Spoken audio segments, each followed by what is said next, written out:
हूं आशीष त्रिपाठी आपके साथ। छत्तीसगढ़ राउंड अप देख रहे हैं आप। शुरुआत इस वक्त की बड़ी खबर से। भिलाई में रफ्तार का कहर देखने को मिला, जहां पर एक ट्रक ने छात्रा को कुचल डाला। मौके पर ही छात्रा की मौत हो गई।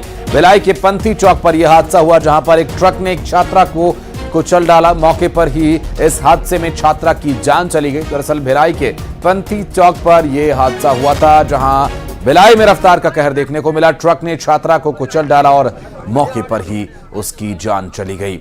भिलाई के पंथी चौक पर हुए इस हादसे के बाद लोगों में आक्रोश भी है और ट्रक मौके पर खड़ा करके ट्रक चालक वहां से फरार हो गया बताया जा रहा है। और कार्रवाई आगे क्या कुछ की जा रही है पुलिस के द्वारा, इसमें क्या एक्शन लिया जाएगा, जानकारी आप तक पहुंचाएंगे। फिलहाल आपको बता दें कि भिलाई के पंथी चौक पर यह हादसा हुआ, जहां रफ्तार का कहर एक छात्रा पर टूटा और उसकी जान चली गई। एक ट्रक ने उसे कुचल डाला। ड्राइवर ट्रक छोड़कर मौके से फरार बताया जा रहा है। मौके पर ही छात्रा की हादसे के बाद मौत हो गई थी, जिसमें पंथी चौक पर हुए इस हादसे में क्या कुछ हुआ, अभी क्या कार्रवाई चल रही है, बात करेंगे मिथिलेश हमारे सहयोगी। मिथिलेश, कब ये हादसा हुआ और अभी क्या डिटेल्स मिल पा रही है, क्या कुछ एक्शन इस पूरे हादसे के मामले में लिया जा रहा है? देखिए, बताना चाहूंगा कि कुछ देर पहले, करीब 2 घंटे पहले ये एक्सीडेंट हुआ था, जिसमें एक बच्ची जो है कक्षा 10वीं की बच्ची थी, जो ट्यूशन जा रही थी साइकिल से। उसी बीच में जो ट्रक था उसने पीछे से उसको ठोकर मारी और उसके ऊपर से निकल गया। इस दर्दनाक हादसे में बच्ची की जो है वहीं पर घटनास्थल पर ही मौत हो गई। वहीं जो ट्रक चालक था वो ट्रक को छोड़कर फरार हो गया।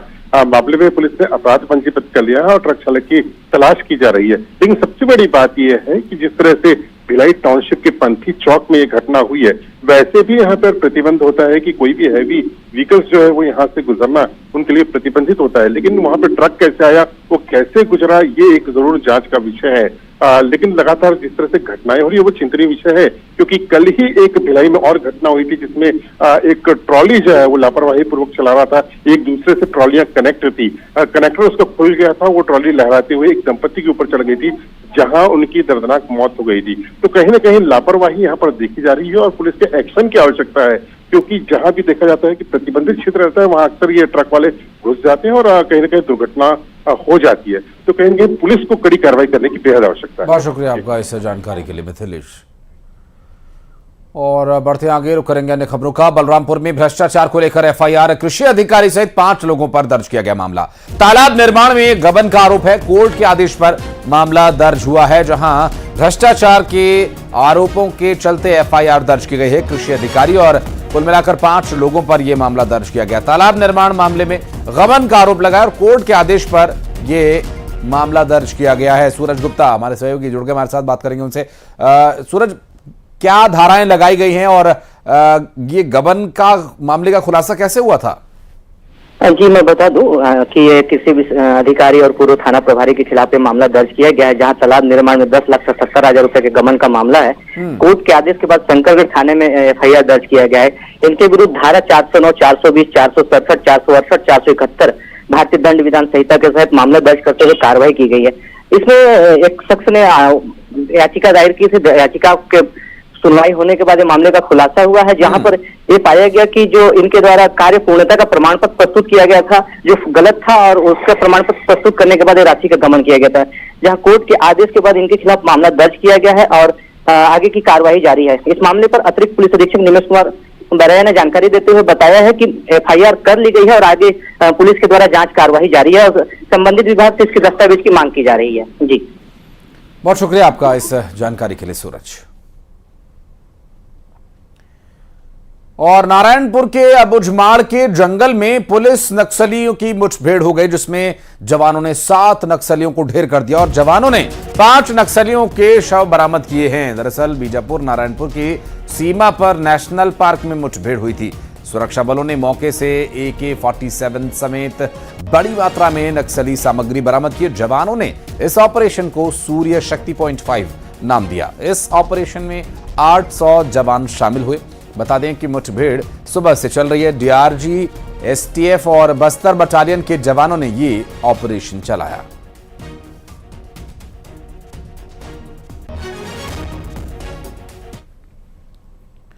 और इस दौरान पुलिस नक्सली मुठभेड़ के बाद मुख्यमंत्री का एक post micro blogging site x पर सामने है, जहां मुठभेड़ में मारे गए 7 नक्सली। सुरक्षा बलों को बड़ी कामयाबी मिली, नक्सलवाद के खिलाफ सरकार मजबूती से लड़ रही है। उन्होंने एक पोस्ट के माध्यम से ये साझा किया। मुठभेड़ में मारे गए 7 नक्सली, सुरक्षा बलों को बड़ी कामयाबी मिली है। आपको बता दें कि ये नक्सलवाद के खिलाफ सरकार मजबूती से लड़ रही है, ऐसा एक पोस्ट के माध्यम से दावा मुख्यमंत्री के द्वारा किया गया।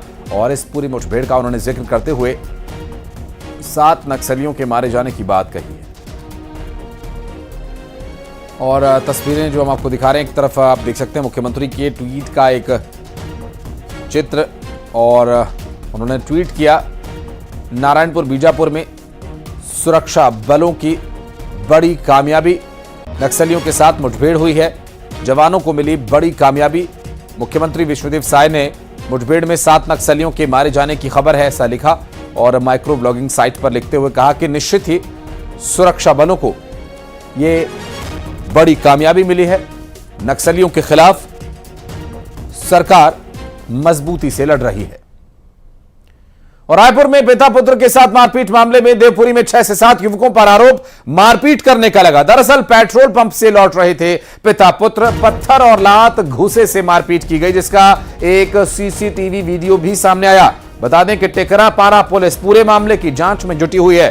पीड़ित बुद्धसेन शिव दुबे ने थाने में शिकायत की थी, जिसका अब सीसीटीवी वीडियो सामने आया, जिस पर अब इस वीडियो को आधार बना करके संभव है पुलिस एक्शन ले सकती है, जिसमें 6 से 7 युवकों पर मारपीट करने का आरोप लगा है। रायपुर से सामने आई ये तस्वीरें।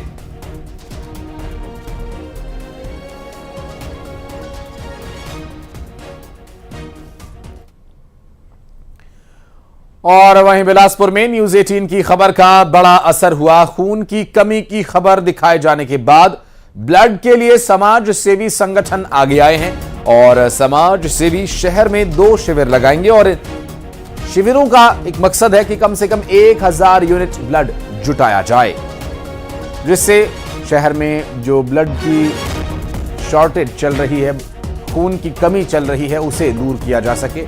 और ब्लड बैंक्स में खून की कमी बताई जा रही थी, जिसको लेकर अब कैंप्स लगाए जाने की समाज सेवी संगठनों ने पहल की है और 1000 यूनिट ब्लड एकत्रित करने का लक्ष्य लेकर संस्थाएं चल रही हैं।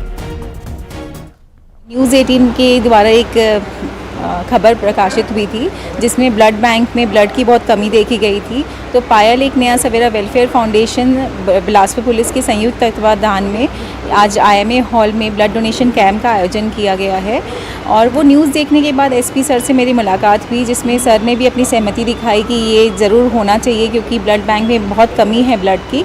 और आज कैंप में हमें बहुत अच्छा रिस्पांस मिला है। काफ़ी लोग CRPF के हमारे जवान भाई हैं, पुलिस डिपार्टमेंट से, फाउंडेशन क्रिकेट एकेडमी से, चाहे चौकसी इंजीनियरिंग कॉलेज से बोल लीजिए या CMD कॉलेज से, सभी लोग ने बढ़ चढ़कर हिस्सा लिया और आगे बढ़कर ब्लड डोनेट करने आए हैं। देखिए, समय रहते अभी लोगों में ब्लड डोनेशन की जागरूकता बढ़ी है, लेकिन अभी भी काफ़ी रिक्वायरमेंट है। जैसे एक आंकड़े के मुताबिक अगर हम लें तो एक दिन में करीब 7 से 8 लाख ब्लड यूनिट की रिक्वायरमेंट रहती है और करीब ऑल ओवर इंडिया में करीब 3 से 3.25 लाख लोग ही ब्लड डोनेट करते हैं। तो अभी भी 40% लोग ही ब्लड डोनेट कर रहे हैं। और खबर दुर्ग से, जहां स्वास्थ्य विभाग अब एक्शन में नजर आ रहा है। शंकराचार्य मेडिकल कॉलेज के 2 डॉक्टर्स को नोटिस दिया गया। एक डॉक्टर पर निजी अस्पताल में प्रैक्टिस करने का आरोप लगा, वहीं एक महिला डॉक्टर पर एक प्रसूता को निजी अस्पताल में रेफर करने का आरोप है। वहीं प्रसूता की मौत के मामले को लेकर स्वास्थ्य विभाग ने शंकराचार्य मेडिकल कॉलेज से इस पर जवाब मांगा है।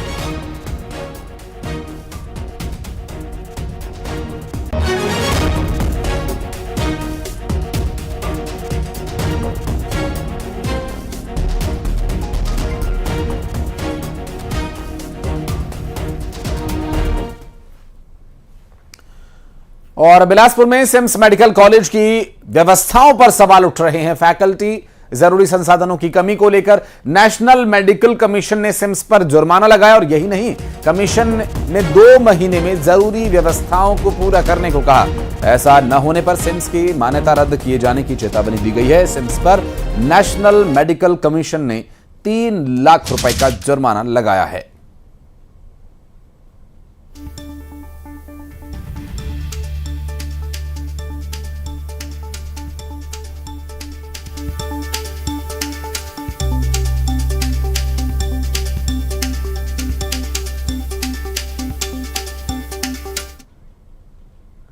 और खबर रायपुर से, कोयला घोटाला मामले में ईओडब्ल्यू को रानू साहू और सौम्या चौरसिया की रिमांड मिल गई। दोनों को प्रोडक्शन वारंट पर लेकर ईओडब्ल्यू की टीम रायपुर स्पेशल कोर्ट पहुंची थी और ईओडब्ल्यू ने 15 दिन की रिमांड की मांग की थी, लेकिन कोर्ट से 5 दिन की रिमांड मिली है। ईओडब्ल्यू 27 मई तक दोनों से कोयला घोटाला मामले में पूछताछ करेगी।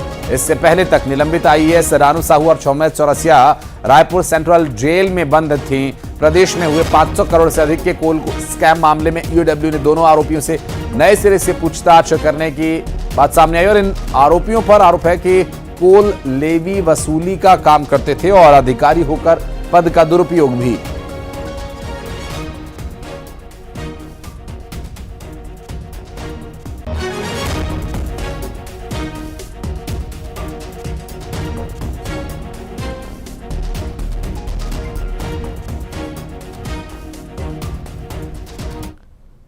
और रायपुर से बड़ी खबर, महादेव सट्टा केस के आरोपी की पेशी बर्खास्त आरक्षक कोर्ट में पेश। दरअसल ईओडब्ल्यू ने अर्जुन यादव को पेश किया, 8 दिन की रिमांड खत्म होने के बाद पेश।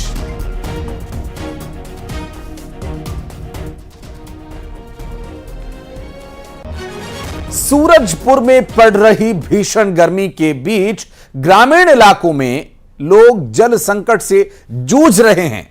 ग्रामीण इलाकों में हैंडपंप और बोरवेल से पानी निकल नहीं रहा, दूसरी तरफ कुएं भी सूख चुके हैं और चुनगढ़ पंचायत के खोखारा पारा में 70 परिवार जल संकट से जूझ रहे हैं। मजबूरन ग्रामीण दूसरे क्षेत्रों में जाकर वहां से तालाब का पानी लाकर पीने को मजबूर है। ग्रामीण पिछले 15 दिनों से अधिकारियों से मदद की गुहार लगा रहे हैं, लेकिन इसकी समस्या पर कोई ध्यान नहीं दे रहा है।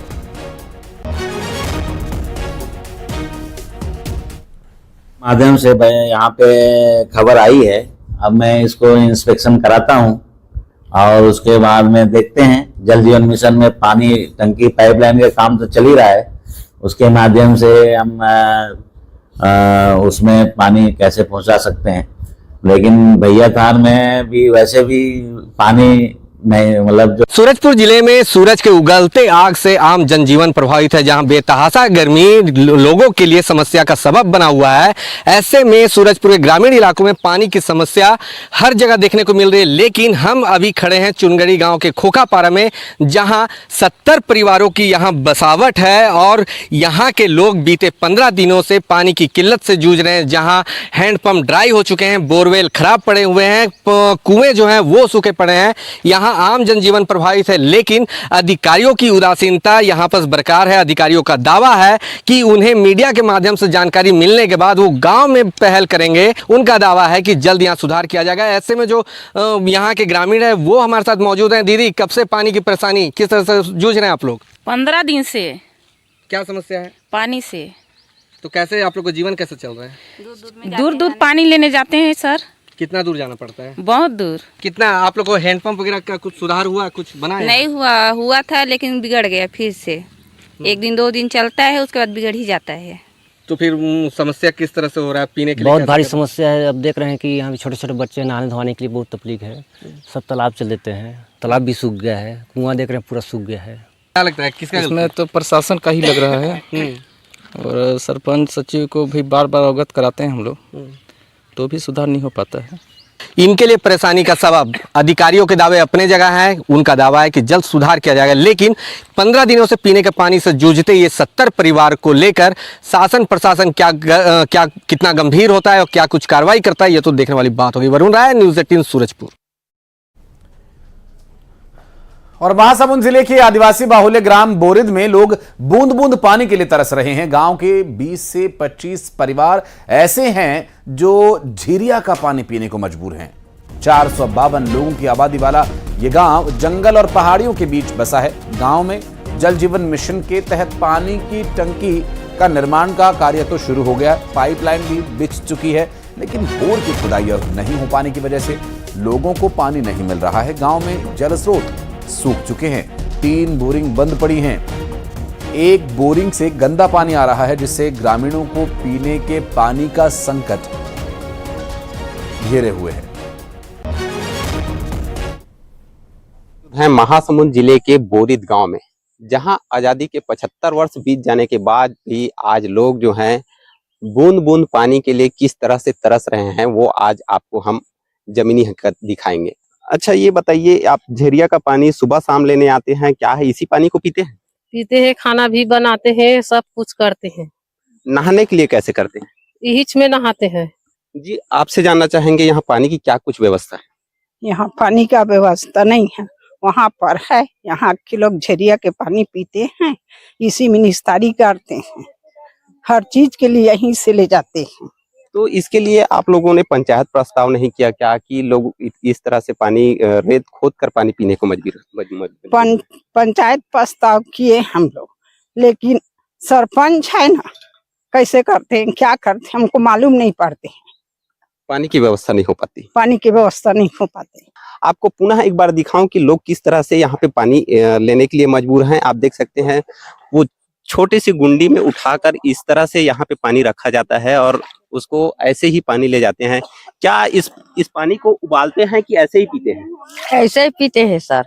उबालते नहीं है क्या? उबालते नहीं है हम लोग, ऐसे ले जाते हैं या वैसे ही पीते हैं। लोग जो हैं यहाँ पे किस तरह से पानी लेने को मजबूर हैं और पीने को मजबूर हैं। यहाँ लोग जो हैं इस पानी को उबालते भी नहीं हैं, जिससे कई तरह की बीमारियां होने के भी खतरा हमेशा बने हुए हैं। बहरहाल अब इस पूरे मामले में देखना होगा कि जिला प्रशासन किस तरह से कार्रवाई करती है। और दंतेवाड़ा में मौसम ने एक बार फिर करवट ली है। गीदम और दंतेवाड़ा के गरज चमक के साथ बारिश की अचानक तेज हवाएं चलने लगी और झमाझम बारिश हुई, जिससे लोगों को गर्मी से काफी राहत मिली है। लेकिन मौसम बदला तो यहां पर हालात बदल गए और तस्वीरें हम आपको दिखा रहे हैं जो इस वक्त आपकी टीवी स्क्रीन पर दंतेवाड़ा से सामने आई है तस्वीर। और ये मौसम का बदलाव। और अभी इस बड़ी खबरें फटाफट अंदाज में।